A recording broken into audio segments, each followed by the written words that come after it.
Footsteps. Chapter 1. The Echo in the Hall.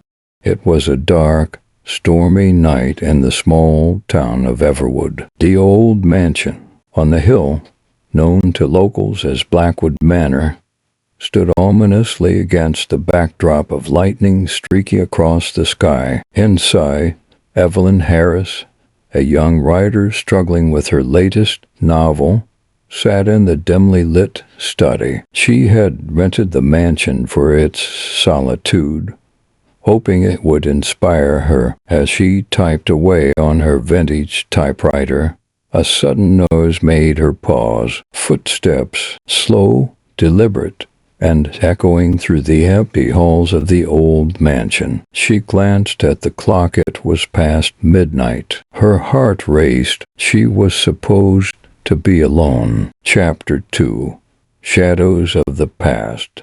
Evelyn grabbed a candle and cautiously stepped into the hallway. The mansion was a labyrinth of dark corridors and creaky floors. The footsteps continued, leading her towards the grand staircase. Her mind raced with possibilities. Was it an intruder, a ghost, or just her imagination playing tricks on her? As she reached the bottom of the stairs, she saw a shadow disappear into one of the rooms. Summoning all her courage, she followed. The room was the old library, filled with dusty books and forgotten memories. On the floor, she saw muddy footprints leading to an old, leather-bound book lying open on a desk. Chapter 3.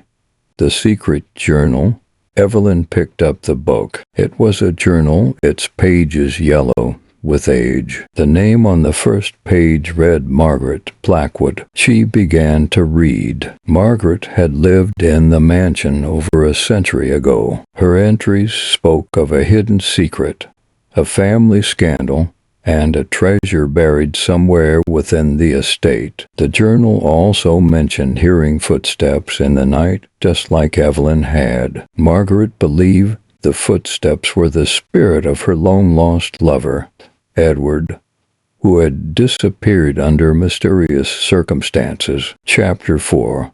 The Unseen Guide. Determined to uncover the truth, Evelyn delved deeper into the journal and the mansion's history. She spent her days exploring the vast estate and her nights listening to the footsteps, which now seemed to be guiding her. Each night they led her to a different part of the mansion, revealing clues and secrets long buried. Evelyn discovered hidden rooms, old letters, and portraits that seemed to watch her every move. She felt a connection to Margaret and Edward, as if their story was intertwined with her own. The footsteps, once terrifying, became a source of comfort and guidance. Chapter 5. The Revelation.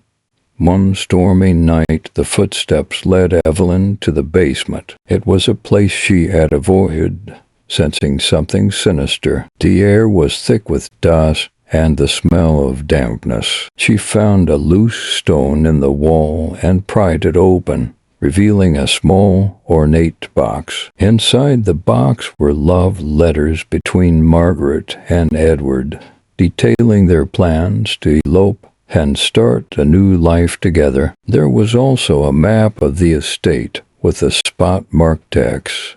Evelyn realized this was the location of the hidden treasure. Chapter 6. The Final Footstep.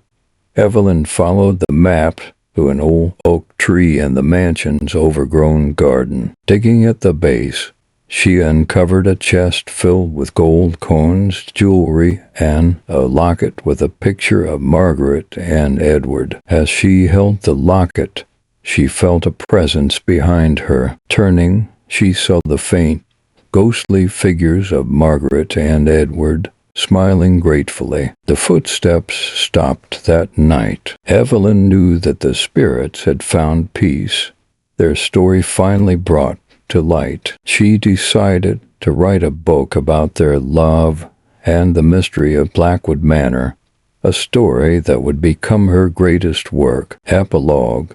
The legacy. Years later, Evelyn's book, Footsteps, became a bestseller, captivating readers with its tale of love, loss, and the echoes of the past. Blackwood Manor was restored and turned into a museum, preserving the history and legacy of Margaret and Edward. Evelyn often visited the mansion, now a place of inspiration and reflection. The footsteps had ceased, but their story lived on, a reminder that some footsteps lead us to our destiny.